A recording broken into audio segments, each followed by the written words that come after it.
The morning sun felt warm on Day's face as he walked through the northern forest of Arcturus 7. He had been on this planet for 3 years now, studying the Velkhari. The Velkhari were large creatures that looked like a mix between cats and bears. They were smart, moved in packs, and had their own way of talking to each other. Day loved his work. Every day taught him something new about these amazing aliens. His boots crunched on the dry leaves. The forest was quiet today. Too quiet. Day stopped walking and listened. Usually he could hear the calls of tree dwellers or the buzz of flying insects. Today there was nothing. Just silence. He checked his equipment. The small device on his belt should have been beeping softly, showing him where the Velkhari packs were moving. Instead, the screen was black.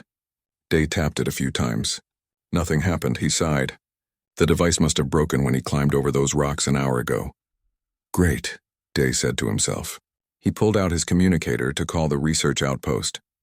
His supervisor, Hana, would probably laugh at him for breaking another piece of equipment. She always said he was too rough with the gear. But when he pressed the button, the communicator made a sad crackling sound and went dead. He checked the back. The battery pack had a crack running through it. Water must have gotten inside. Now Day felt a small thread of worry in his stomach. He was about 15 kilometers from the outpost. That was a long walk, but not dangerous if he started now. He turned to head back the way he came. That's when he heard it. A small crying sound, very soft. It sounded like a baby, but not a human baby. Day's heart jumped. He knew that sound. It was a Velkhari cub calling for its mother. He moved toward the sound, pushing through some bushes. In a small clearing near a dried-up stream, he found them. 2 Velkhari cubs so small they could fit in his arms. Their fur was still the pale gray color that newborns had. They were maybe 3 weeks old, no more. The cubs were crying and trying to crawl toward each other. Day looked around quickly. Where was their mother? Velkhari mothers never left their cubs alone. Never. He searched the area for tracks. He found adult Velkhari prints heading away from this spot, but they were old, maybe from yesterday. His mind raced. Something must have happened. Maybe a rock slide or a sudden flood from the stream. Maybe the mother had to run and couldn't carry both cubs. He knelt down and carefully picked up the cubs. They were cold, too cold. They stopped crying when they felt his warmth and pressed against his chest. Day could feel their tiny hearts beating fast. He checked the scent markers around the clearing. Every Velkhari pack had their own smell, like a signature. He recognized this one. It belonged to Nari's pack. Nari was a young mother who Day had studied for 2 years. She had always been curious about him, less afraid than the others. Her pack roamed these northern territories. Day looked at the sky.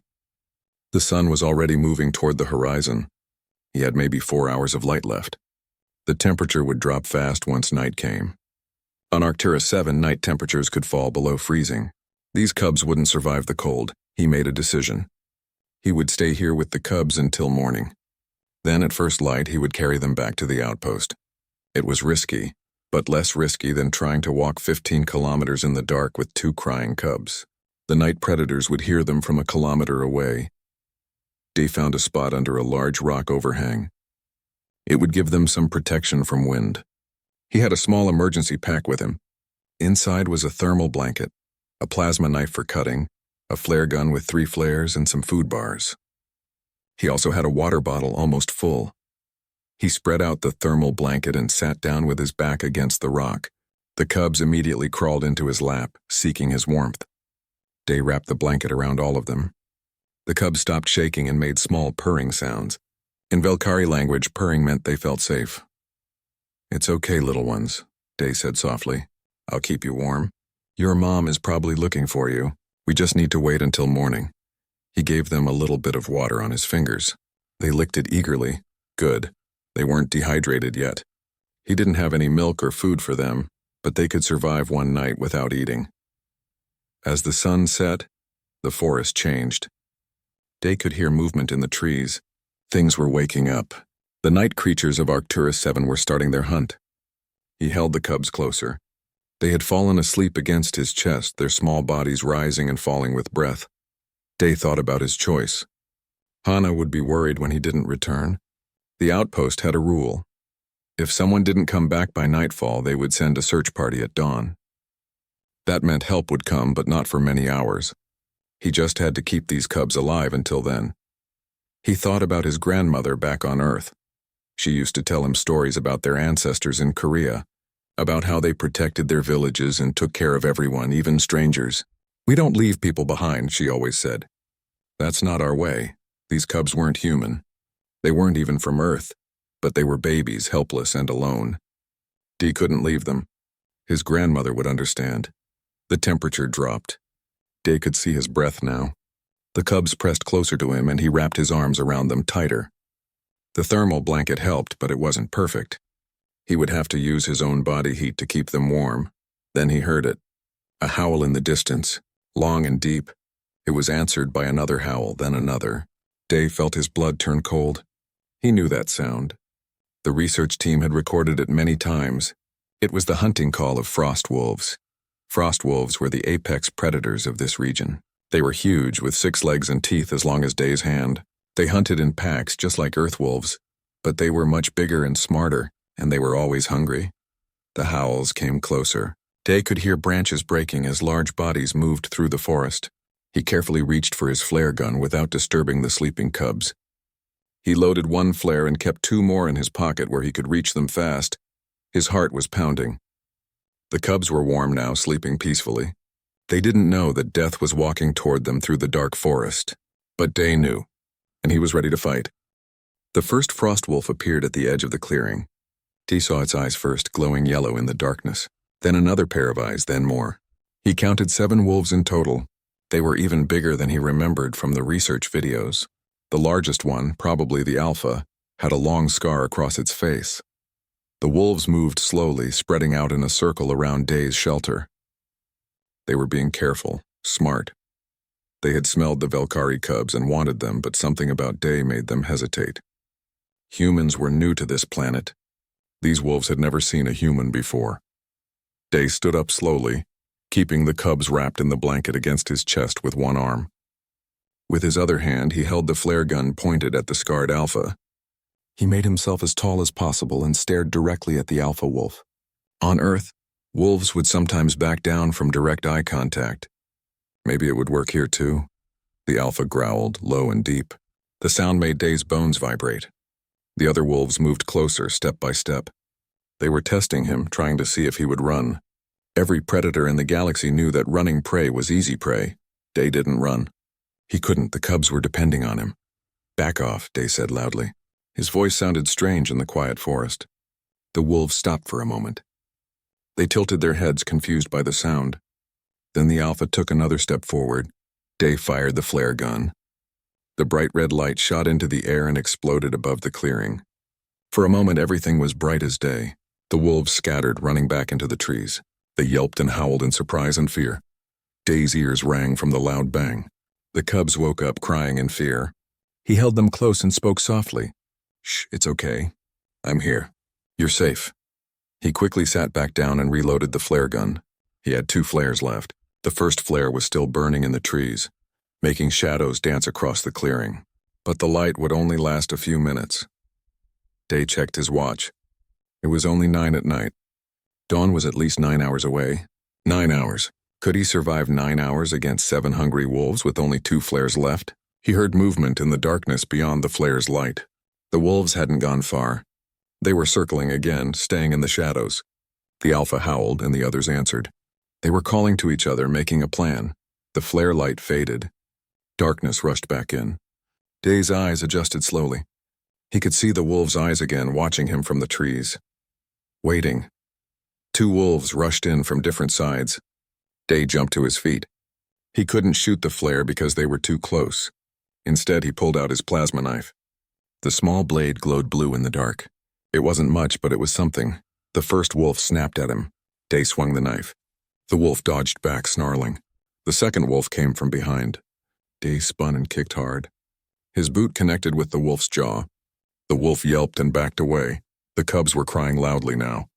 Day kept them pressed against his chest with his left arm while his right hand held the knife. His heart was racing so fast he could barely think.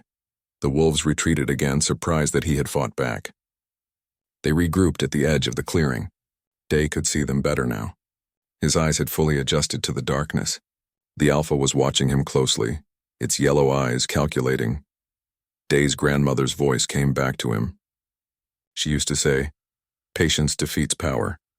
She meant that sometimes you win not by being strong, but by refusing to give up. Day wasn't stronger than these wolves. He wasn't faster. But he could be stubborn. He could refuse to quit. Time crawled by. The wolves would rush in, test his defenses, then back away. Day fought them off each time. He waved his knife. He shouted, he kicked. He threw rocks. Anything to keep them at a distance. At midnight, 3 wolves attacked at once. One came from the left, one from the right, one from straight ahead. Day fired his second flare. It hit the center wolf in the face. The wolf screamed and ran, the flare stuck to its fur. The other 2 wolves ran after it. Day was breathing hard. His arm was tired from holding the cubs. His legs hurt from standing so long, but he couldn't rest. If he sat down, if he showed weakness, the wolves would attack with everything they had. The cubs had stopped crying. They seemed to understand that Day needed them to be quiet. They pressed against him, their small claws gripping his jacket. Another hour passed. Then another. The wolves kept circling, kept testing. They tried to come from behind. They tried rushing 2 at a time. They tried making noise to distract him. But every time, Day was ready. Around 3 in the morning, Day made his first real mistake. One wolf charged from the front. Day focused on it completely. He didn't see the wolf coming from his left side until too late. Pain exploded in his shoulder.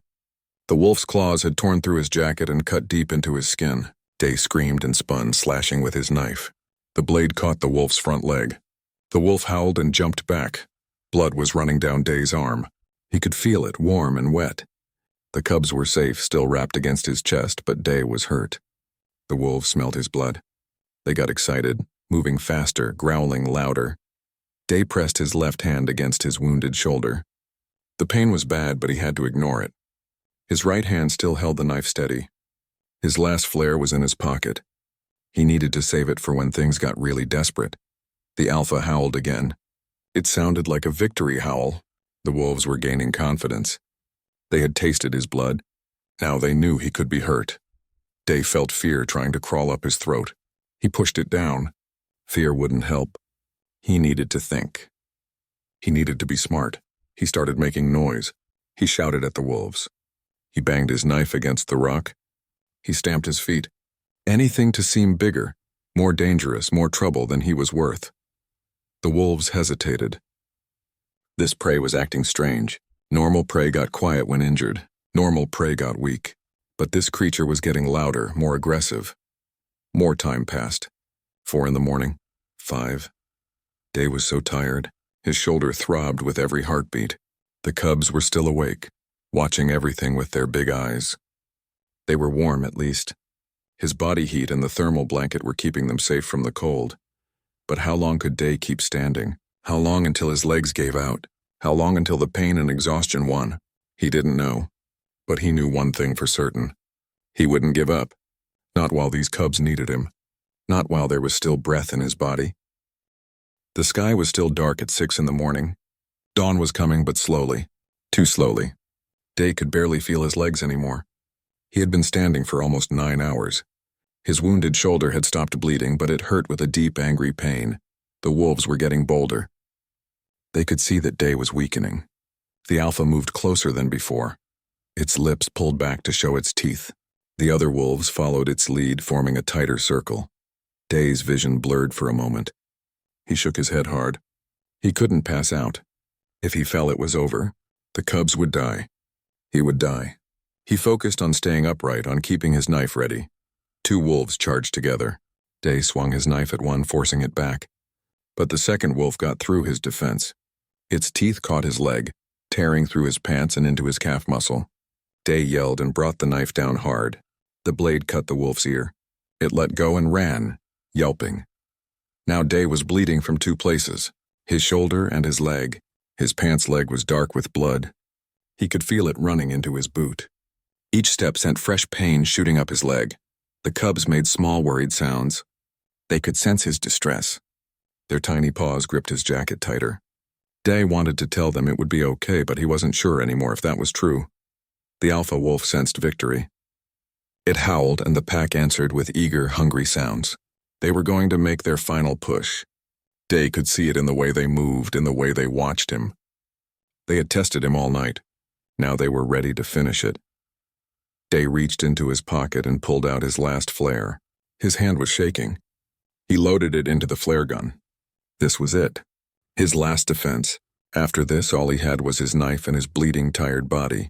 The wolves all charged at once. All 7 of them, coming from every direction. Day fired the flare straight up into the air. It exploded like a small sun above the clearing. The wolves flinched, but they didn't stop this time. They were too hungry, too committed. Day slashed with his knife, kicked with his good leg, swung with his wounded arm. He hit 2 wolves. A third one got past him and snapped at the cubs. Day threw himself backward, using his body as a shield. He felt teeth tear into his side. Pain exploded through him, white and hot. But the cubs were safe. The wolf had bitten him instead of them. Day stabbed blindly with his knife and felt it connect. The wolf ran off, bleeding. Day fell to one knee. He couldn't stand anymore. His leg wouldn't hold him. Blood was soaking through his shirt now. He had lost too much. His vision was getting dark around the edges. The cubs tumbled out of his arms onto the ground. They cried out, frightened. Day tried to gather them back, but his arms felt like they were made of stone. So heavy. Everything was so heavy. The alpha wolf stepped forward. It knew the human was finished. The alpha moved slowly now, confident. The other wolves waited, letting their leader take the kill. Day looked up at the wolf. Their eyes met. In that moment, Day thought about his grandmother. He thought about Earth. He thought about Hana at the outpost waiting for him to come home. He thought about all the things he would never do, never see. But mostly, he looked at the 2 small cubs crying beside him. He had failed them. He had tried so hard, fought so long, but it wasn't enough. Something inside Day broke then. Not his spirit. Something else. Some last wall that his body had been hiding behind. His grandmother had told him once that humans had a secret. When everything was lost, when death was certain, the human body had one last trick. One final push. Day felt warmth flooding through his body. His pain faded to a distant echo. His vision cleared. His exhausted muscles suddenly had strength again. He knew this feeling. He had read about it in his medical training. It was called hysterical strength. The body's emergency system, flooding him with every drop of adrenaline and endorphin it had left. He wouldn't last long like this. Maybe a few minutes. But a few minutes might be enough. Day stood up.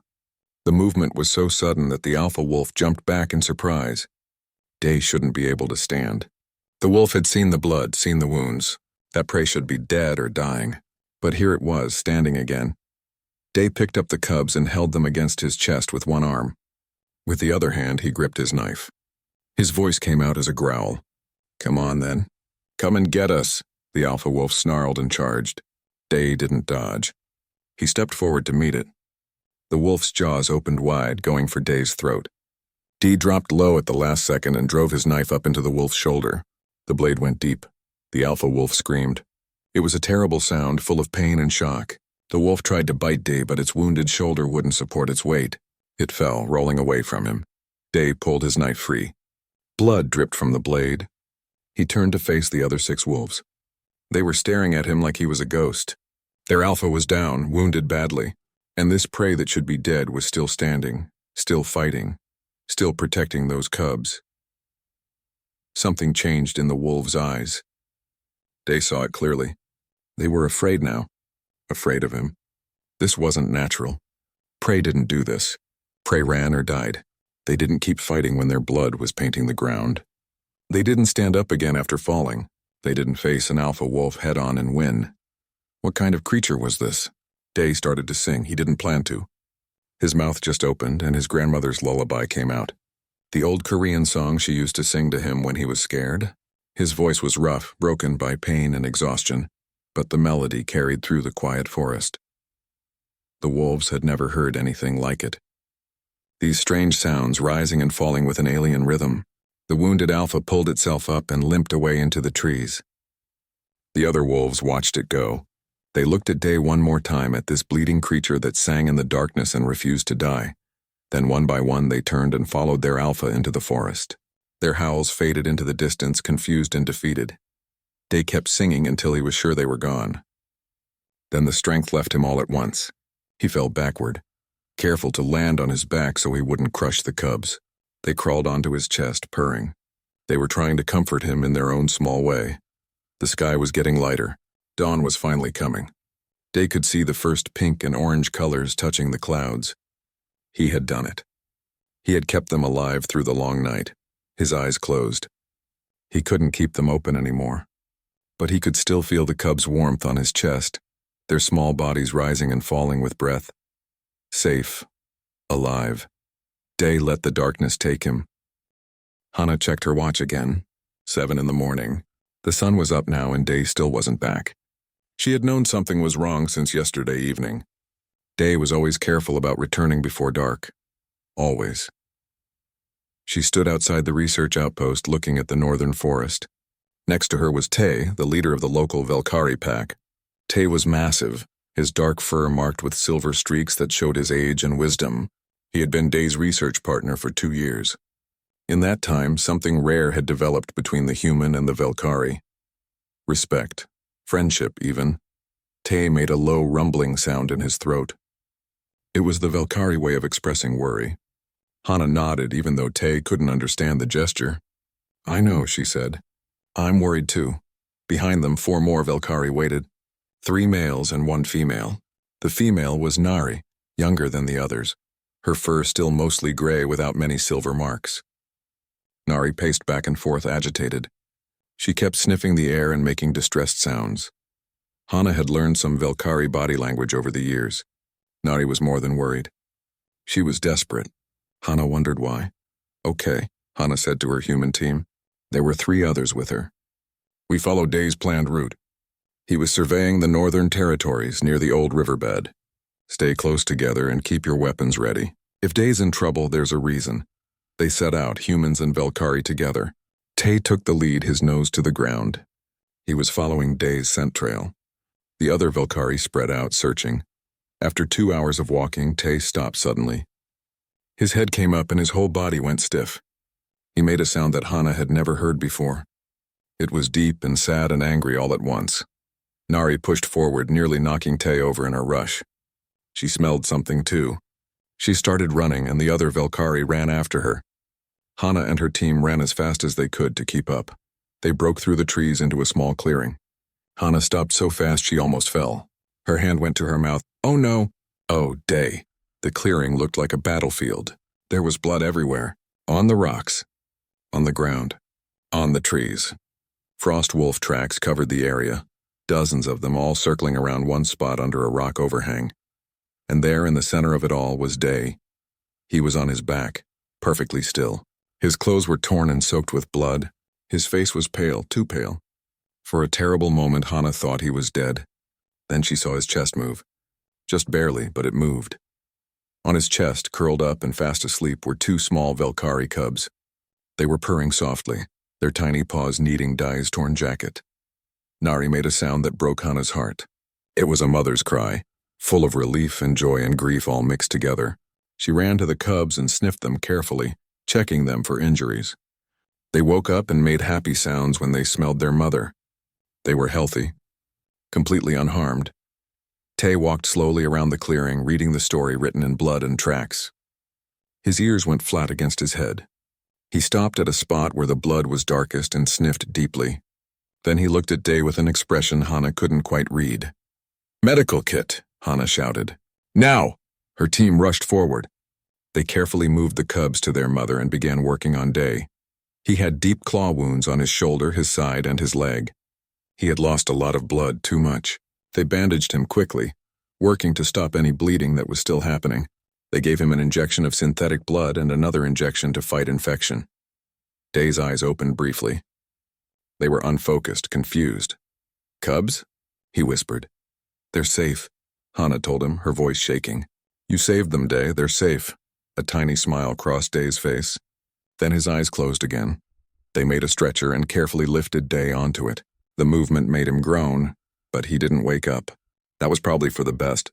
Moving him was going to hurt. As they prepared to leave, Tay blocked their path. He looked at Hana, then at Dai, then back at Hana. He made several complicated sounds and gestures. Hana wished they had brought the translation device. She had no idea what Tay was trying to say. Nari came forward, the two cubs walking beside her. The cubs went straight to Day on the stretcher. They climbed up and curled against his side, purring. Nari made a soft sound and touched her nose to Day's forehead.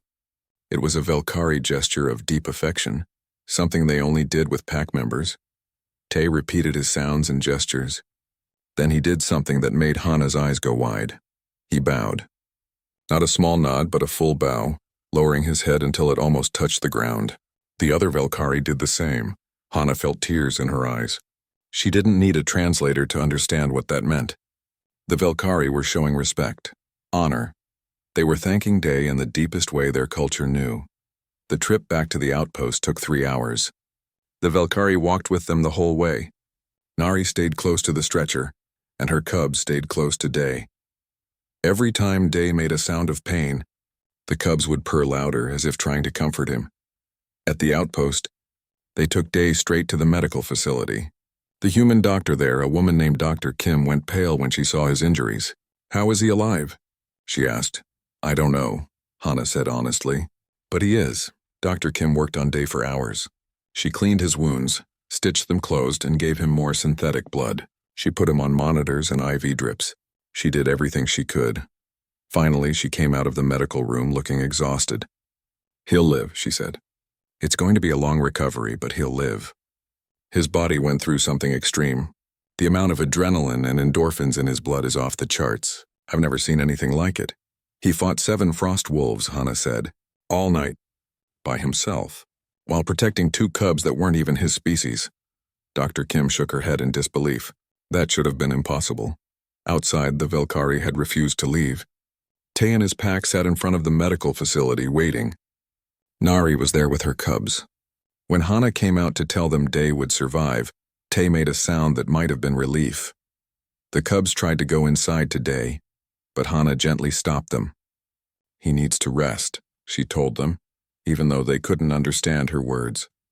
"You can see him when he wakes up," Nari seemed to understand. She gathered her cubs and made them lie down with her. But she didn't leave. None of the Velkhari left. They stayed there, keeping watch, waiting for their friend to wake up. Hana sat down on the steps of the outpost and looked at the Velkhari. Then she looked back at the medical facility where Day was sleeping. A human man had stood against impossible odds to protect alien children. And those aliens now waited for him like he was one of their own. Maybe, Hana thought, that's what it meant to be human. Not being the strongest or the fastest, but being the one who stood guard when everyone else would have run. Being the one who refused to let the innocent die, no matter what the cost. She would need to write a report about this. Earth Central would want to know what happened. But right now she just sat there, watching the Velkhari keep their vigil, and felt proud of the man sleeping inside. Day woke up 3 days after the rescue. The first thing he saw was the white ceiling of the medical facility. The second thing he saw was 2 pairs of large golden eyes staring at him from the edge of his bed. The cubs. They had somehow gotten into the room and were watching him with intense curiosity. When they saw his eyes open, they made excited chirping sounds and tried to climb onto the bed. "Hey, careful," Day said, his voice rough from not speaking. His body hurt everywhere, but it was a manageable pain now. The cubs managed to scramble up and immediately curled against his side, purring like small engines. Dr. Kim rushed into the room. "You're awake. Don't move too fast. You've got stitches everywhere." She saw the cubs and sighed. "They keep sneaking in here. I've removed them 5 times, but they always come back." Day smiled and carefully petted the cubs. "It's okay. Let them stay." Over the next 2 weeks, Day healed slowly. His wounds closed. His strength returned little by little. The cubs visited him every day, and Nari would come with them, always gentle and quiet. Tay visited too, sitting beside Day's bed for hours without making a sound, just being there. Hana told him what had happened after he passed out. How the search party found him, how much blood he had lost, how the Velkhari had bowed to him. "You did something incredible, Day," Hana said. "The Velkhari have never shown that kind of respect to another species before. Never. Tay wants to perform some kind of ceremony. He keeps trying to explain it to me, but the translation is difficult." 3 weeks after the incident, Day was strong enough to walk with only a small limp. Dr. Kim cleared him for light activity. That afternoon, Tay came to the outpost with his entire pack, all 15 members. They made formal greeting sounds and Tay gestured for Dai to follow them. Hana came too, along with several other humans who wanted to witness whatever was about to happen. They walked to a clearing near the outpost, a place where the Velkari sometimes gathered for important pack business. The Velkari formed a circle. In the center of the circle, Tay waited. He gestured for Day to stand beside him. Day did, feeling nervous and honored at the same time. Tay began to make sounds, long and formal. The translation device worked hard to keep up. This human stood the long night. His body said run, but he did not run. His blood fell like rain, but he did not fall. He protected cubs, not his blood, as if they were his own. This is the way of the pack.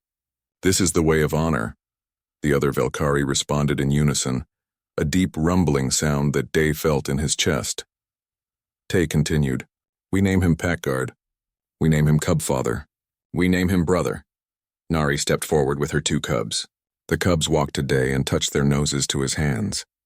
Then Nari spoke and the translator worked to interpret. "These cubs live because of you. By our law, by our tradition, they are now your cubs too.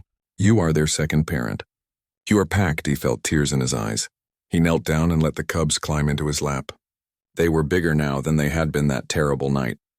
But they still loved being close to him. "I'm honored," he said. "More honored than I can say." Tay placed one large paw on Day's shoulder, careful to avoid his healing wounds. "You showed us what humans are. You showed us that different blood does not mean different heart. We will remember. We will tell our cubs, and they will tell their cubs." The story of the human who stood the night. The ceremony continued for another hour, with each pack member coming forward to acknowledge Day. When it was over, Day felt like something fundamental had changed. He wasn't just a researcher studying the Velkari anymore. He was part of their world now. Part of their story. News of what happened spread quickly across the galaxy. Hana's report reached Earth Central, and from there it went to the Galactic Council. Everyone wanted to know more about the human who fought 7 frost wolves alone and survived. 6 months later, Day stood in front of the Galactic Council on the space station orbiting Arcturus 7. Representatives from 40 different species sat in the grand chamber, watching him. He wore his formal clothes, and at his feet sat 2 young Velkari, no longer cubs but not quite adults. They had insisted on coming with him. "Tell us, Mr. Day," said the council speaker, a tall alien with blue skin and 4 arms. "Why did you stay? Why not leave the cubs and save yourself?" Dee thought about the question carefully. "Because they needed me," he said simply. "I couldn't leave them to die. I just couldn't." "But they were not your species," another council member said. "Not your responsibility. Does that matter?" Day asked. "They were babies. They were cold and scared and alone. If I had walked away, I would have been saying that their lives didn't matter because they weren't human. I couldn't do that. I won't do that." The council speaker made a sound that might have been approval. "And you fought all night despite terrible injuries. Your medical report says you should have died from blood loss. How did you continue?" Day smiled. "I'm human. We're stubborn. My grandmother used to say that humans are like old trees. We bend in the storm, but we don't break. We endure." He pulled up a presentation on the large screens around the chamber. "This is what I want to talk to you about. Not just my story, but what it means. Humans aren't the strongest species. We're not the smartest or the fastest. But we have something else. We have persistence. We have the ability to keep going when everything says to stop. And we have empathy that crosses species lines." The screens showed images from his research. Humans working alongside Velkari. Humans helping other alien species on different worlds. Humans standing guard, standing watch, standing with anyone who needed help. "This is what humans bring to the galaxy," Day said. "We're the ones who don't leave people behind. We're the ones who stand the night no matter how long or dark. We're the ones who look at someone different from us and see a person who deserves protection and respect." He looked around the chamber at all the different alien faces. "I didn't do anything special that night. I did what any human would do, what any decent being would do. I protected those who couldn't protect themselves. That's not heroism. That's just being human." The chamber was silent for a long moment. Then the council speaker stood. "The council recognizes the human species as having demonstrated exceptional moral character and persistent courage. We welcome humanity as full members of the galactic community, with all rights and responsibilities." The chamber erupted in sounds of approval from 40 different species, Day felt the weight of the moment. This was bigger than him. This was about what humanity could offer to the galaxy. After the formal session ended, Day stood on an observation deck, looking out at the stars. The two young Velkari sat beside him. They were his cubs now in every way that mattered. Nari had made that clear. They had names in the Velkari language that translated roughly to Night Protected and Dawn Found. Hana joined him at the window. "You did good today," she said. "Earth Central is proud." "Your grandmother would be proud," Day smiled. "She always said we take care of everyone." "Guess I was listening." One of the cubs made a questioning sound. Day petted its head gently. "Yeah, we're going home soon. Back to Arcturus 7, back to the forest." Hana looked at him seriously. "You know other species are studying what you did, right? They're trying to understand human endurance, human protective instincts. They're calling it the Day effect, the ability to function past the point where you should collapse."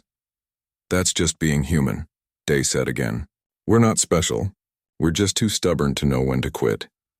"Maybe that's exactly what makes you special," Hana said. They stood there together, human and Velkari, looking out at the vast galaxy full of different species and different worlds. And Day thought about that long night in the forest, about making the choice to stay, about fighting when everything said to run, about protecting those two small lives no matter the cost. He would make the same choice again. Every time. That was what it meant to be human. That was what it meant to be Pack. Outside the window, stars burned in the darkness, ancient and eternal. And somewhere among them, on a small frontier world, a pack of Velkari told their cubs a story. The story of the human who stood the night. The story of the one who would not leave them behind. The story would be told for generations to come, passed from parent to cub, from pack to pack. A reminder that family wasn't about blood or species. It was about being there when it mattered most. About standing guard through the long dark hours. About refusing to quit when quitting would be easy. It was about being human.